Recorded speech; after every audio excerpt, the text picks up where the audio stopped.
গতকালকের ২-৪ সেকেন্ডের ভূমিকম্পে অনেক মানুষ অনেক আতঙ্কিত এখনো। যেমন ধরুন, যারা ২-৪-৫ তলায় থাকে বা ১০ তলায় থাকে, তাদের ঘরের জিনিসপত্রগুলো কাছের, সেগুলো যখন ভাঙা শুরু হইল, তখন তারা বুঝতে পারছে যে আল্লাহ তাআলা কিয়ামত কিভাবে ঘটাবেন। তখন এর আগে যদি তাদের এটা বিশ্বাস নাও হইতো, কিন্তু গতকালকের এই ২-৪ সেকেন্ডের ভূমিকম্পে যারা ৬ তলার উপরে থাকে, তারা নিঃসন্দেহে বুঝতে পারছে যে আল্লাহ তাআলা চাইলে ১ সেকেন্ডে পুরা পৃথিবী শেষ করে দিতে পারে। আল্লাহ তাআলা আপনাকে ছেড়ে দিয়েছে, কিন্তু একবারে না। আল্লাহ তাআলা আপনাকে কখনো না কখনো আপনার অন্যায়ের জন্য ধরবেই, এবং কিয়ামত নিশ্চিত হবে। আল্লাহ তাআলা করতে পারেন, সেটাও আল্লাহ তাআলা বুঝিয়ে দিয়েছেন।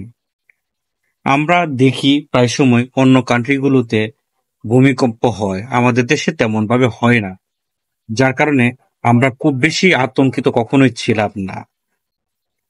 এবার আমরা বুঝতে পেরেছি। যেমন উদাহরণস্বরূপ বলি, গতকালকে জুমার নামাজে অনেক বেশি প্রত্যেকটা মসজিদেই মুসল্লি হয়েছে।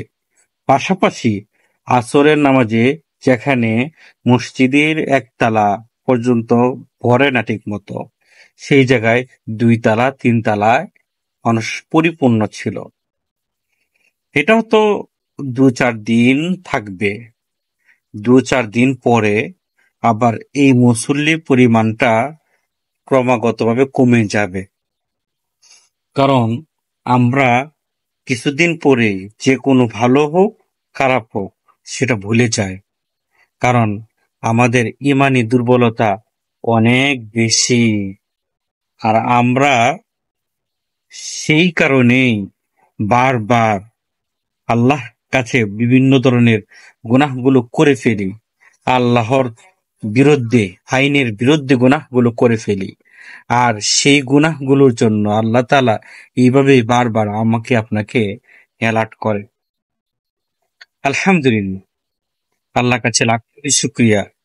আল্লাহ তাআলা গতকালকে বড় ধরনের একটি বালা মুসিবত থেকে আমাদেরকে হেফাজত করেছেন। এখান থেকে আমাদের শিক্ষা নেওয়া উচিত যে আল্লাহ তাআলার কাছে আমাদের সকল চাবিকাঠি। আল্লাহ তাআলা চাইলে যে কোনো সময় আমাকে আপনাকে মাটির সাথে মিশিয়ে দিতে পারে।